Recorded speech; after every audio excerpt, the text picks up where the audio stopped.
All right, so we just wrapped up update number 1 of 2024. Scott Klosowski here gave us a great conversation, a presentation to think about digital skills. Really, what is the digital skills gap and what organizations should be doing to capitalize on not only the increased efficiency they could find, but avoid some of the taxes that come along with associated with the digital skills gap. So I think from this presentation, you gave a lot of good insights on explaining what digital skills are, what is the gap. But if we look at it in more of a practical lens, what should organizations be doing to think about how can we make this practical? How can we actually go out and implement a program to solve this? I think first of all, it's about the commitment of the executive team. I mean, you have to have the right people lined up, right? HR, learning and development, if you have it, your executive team. They all have to be on the same page. Everybody has to be 100% committed to, hey, we're going to raise our digital skills game 300%, 400%. If you want to make this practical, it's got to start there. This can't just be HR's running off and trying to do it, or the CEO is just telling everybody we need to figure it out. So I think there has to be a commitment from the right group of people.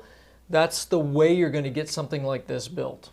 Right. It's a commitment. It's not just something that sounds nice that we should go and do. No, I mean, it's a philosophy right now. I mean, you listen to the update, it's a philosophy, right? It's a philosophy that you're paying a tax because you have a mismatch of digital IQ with the technology you've already bought. And I think most people know that's true. Most people have not thought of it as a tax, and most people haven't thought about how much is that tax every single month. So we have this commitment, organization knows that this is something we need to be doing. What are some of the first steps that leadership should be taking?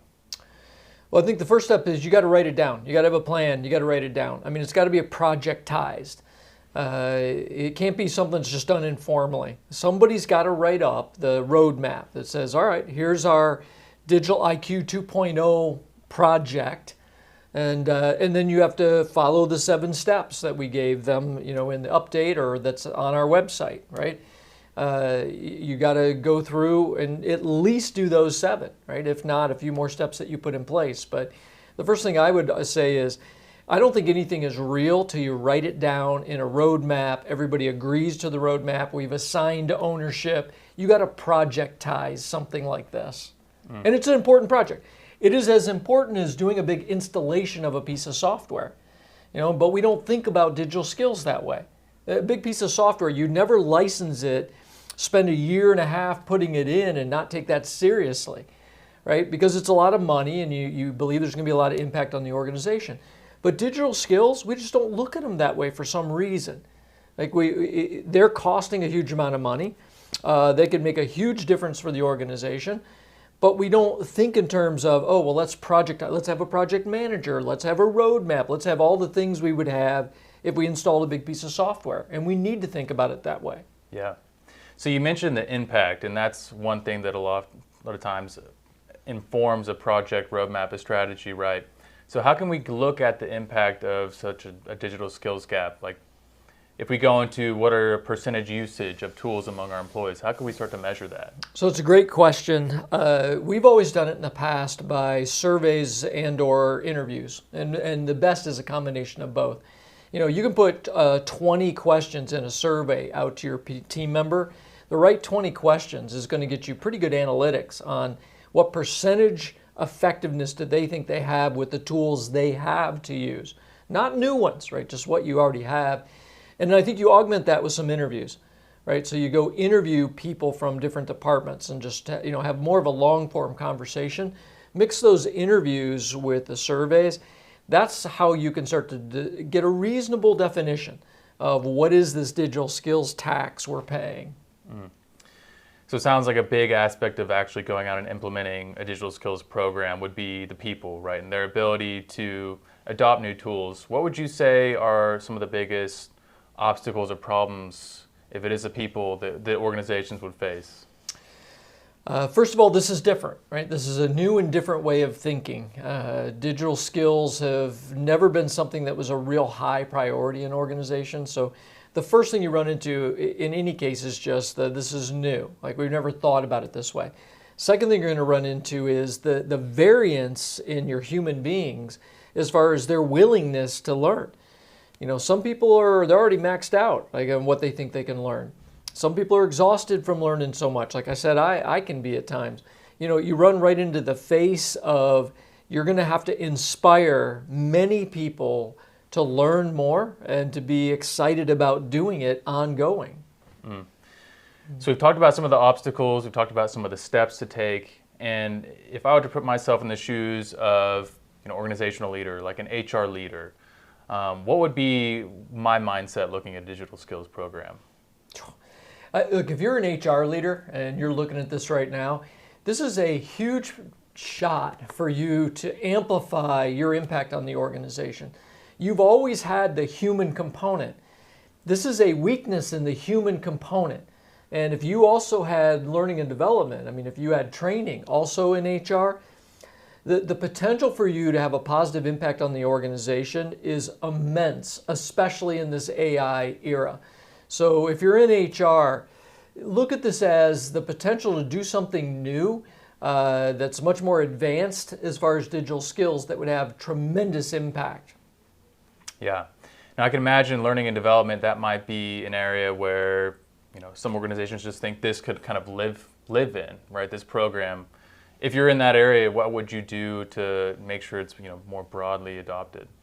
Yeah, I would be careful if I was an L&D leader of somebody tossing this in and going, all right, digital skills, that's training right here. Boom, you take it.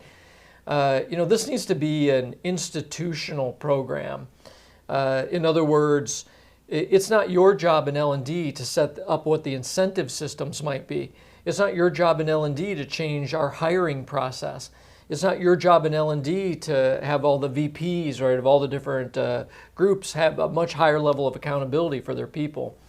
So I think if somebody in L&D is given this, you have to think not, oh, this is my thing to have to go do. Much more, it's your thing to orchestrate it, because you're going to have a lot of different constituencies to orchestrate. So if I am that technology leader that's, you know, really making sure that this initiative is taking hold, if I'm the CIO, if I'm a CEO looking from the business perspective, how am I ensuring that? How am I making sure that it doesn't live in one department? It's well adopted. Look, C-suite, CIO, CEO specifically, COO maybe, CFO because they care about the tax and the money that's you know they're losing on this issue.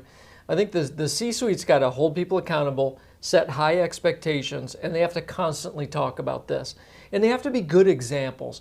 There's nothing worse than a C-suite who won't go learn anything new, telling everybody else we have to learn new things. You know, I here at FPOV, as you know, I'm always trying to push the boundaries of learning new things, always. And part of that is because I like to learn new things, but part of that is I want you to go, well, if he's doing it, right, I better do it. And I think every leader's got to look at digital skills that way, right? You go first. You're the leader. Show people that you're learning. And I think that gives you then the moral authority to call everybody else up. Yeah, so we've talked about the digital skills gap and what that means on an employee basis and potential tax on the organization. But what are some of the broader risks an organization might take on if they don't really focus on implementing digital skills and upskilling? I think your profits get squeezed, first of all. Honestly, I think you're not able to use technology to create the efficiencies that you could or drive the revenue that you could. So I think your profits get squeezed over time. I think that's one of the worst things that's going to happen to you. I think you're going to have employee issues. You're going to have a hard time holding on to your A players. If you're the Flintstones and not the Jetsons, your A players are not going to want to stay there. It's going to be hard to even recruit them. Versus if you are the Jetsons when it comes to how you use technology. So I think that's a problem that people will see. And then the other one is just the continued high expense of technology tools without getting the results from them. So in other words, you go and license a bunch of AI tools because they are very powerful, and then you just don't see that power delivered, but yet you're paying for it. Right, so I think it's things like that that are going to be increasingly bad consequences if people don't get their act together with skills. So it's that idea that spending more on technology doesn't produce results just in itself. No. In fact, like I said, it's a law of diminishing returns today. We're getting more and more powerful technology all the time and really outstripping people's ability to evolve, to use it. And so, yeah, I mean, we pay for it because we're sold on it. It's really cool. But it isn't really cool if you only have 5 people that use it, right, out of 1,000. Mm-hmm. So, we've got to solve that problem of not just spending a bunch of money on technology and then not having the adoption. Yeah. So speaking on spending on technology, I've heard you've had a new device, a new digital skill that you're learning with the Apple Vision.